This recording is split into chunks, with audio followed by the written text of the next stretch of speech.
According to Seth, spiritual growth involves reconnecting with the source of your being. It involves the use and development of greater capacities of your consciousness. It involves the use and development of what Seth refers to as inner senses, which include direct knowing, direct comprehension of knowledge that cannot be fully described with words. It involves expanding your psychic structure and becoming a conscious participator with your soul. The ego that we usually identify with as ourselves is really just a part of ourselves, a living portion of our soul or inner self. In our terms, the inner self can be thought of as primarily residing in what Seth refers to as inner reality. Inner reality can be thought of as a vast, infinite complex of inner dimensions from which we came, which we visit every night in our dreams, and to which we will be returning upon our physical deaths. Although we have never really left, for inner reality forms the outer world, and the outer world exists within inner reality. The inner self is not unconscious, but is instead far more conscious than the physical personality. The inner self constantly sends information to the physical personality through intuitions, impulses, and dreams. But because of the limiting beliefs of our culture, the physical personality has been trained to block the continually emerging wisdom from our own souls. Here's a quote on this from Seth's book entitled The Magical Approach. Quote, "You are taught to submerge the very intuitive abilities that the intellect needs to do its proper work.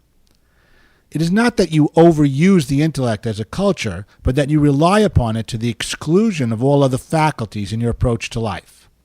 When it is overly stressed, with all of the usual frameworks or rationales that go along with it, it can indeed become frightened, paranoid." Unquote. The usual frameworks or rationales that Seth is talking about here are the widely accepted limiting belief frameworks that cast humankind in a negative and powerless light and lead people to mistrust themselves and their universe. Seth often refers to this framework of beliefs as the official line of consciousness. Let's listen to Seth now speaking about this topic. And each of you, to some degree or another, here believe that the universe is not safe, and therefore you must set up your defenses against it. Now the one line official consciousness with which you are familiar says, the world is not safe. I cannot trust it, nor can I trust the conditions of experience or the conditions of my own existence, nor can I trust myself. I can look at a squirrel and rejoice, but I cannot look at myself and rejoice, for lo, I am filled with iniquity. And I am, to some extent, evil, and I must hide myself. I am not only evil as myself, but I come from a tainted and a flawed race, and my father and my mother is tainted before me. And I send these tragic flaws on before me into the future. And therefore I must need protect myself. And I must set up my defenses in whatever way I can to protect myself in a universe that I cannot trust, and to protect myself from self that is evil and flawed. And as long as you hold to those beliefs, then in whatever way you must needs set up defenses. You have an entire civilization and a world set up about those beliefs I have just given you. That the universe is not safe, that you must defend yourselves from enemies that come from without, and worst of all, from enemies that are within. And so indeed do you feel uneasy, and set up your barriers, and run as fast as you can in whatever way given you from those enemies that are the result of a one-line official kind of consciousness. As long as you believe that you dwell in a universe that is a threat, you must defend yourself against it. As long as you believe that the self is flawed and that your race is damned and evil, you must also defend yourself against yourself. And how can you then trust the voice of the psyche? And when I say to you, be spontaneous, how dare you take that step?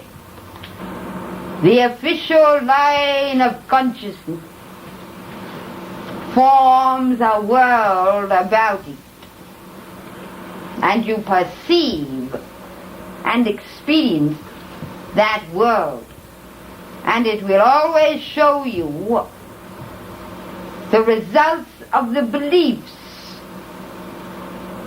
that are inherent in the official line of consciousness. While you devote yourselves to that official line of consciousness, the world will always appear the same: evil, disastrous, bound only for domination, whether through nuclear destruction or the greater judgment of a fundamental God. The one-line stage of consciousness was necessary for reasons that Rupert has clearly given in his own new book. But that stage contained within it its own impetus. It set up challenges that could not be solved at that stage of consciousness, and that would automatically lead you into other strands of awareness. Only then can those contradictions make sense. Only then can you say individually, and listen now, I live in a safe universe. You need not say the universe is safe, for at your present level that will only enrage. You say instead, I live in a safe universe, and so you shall.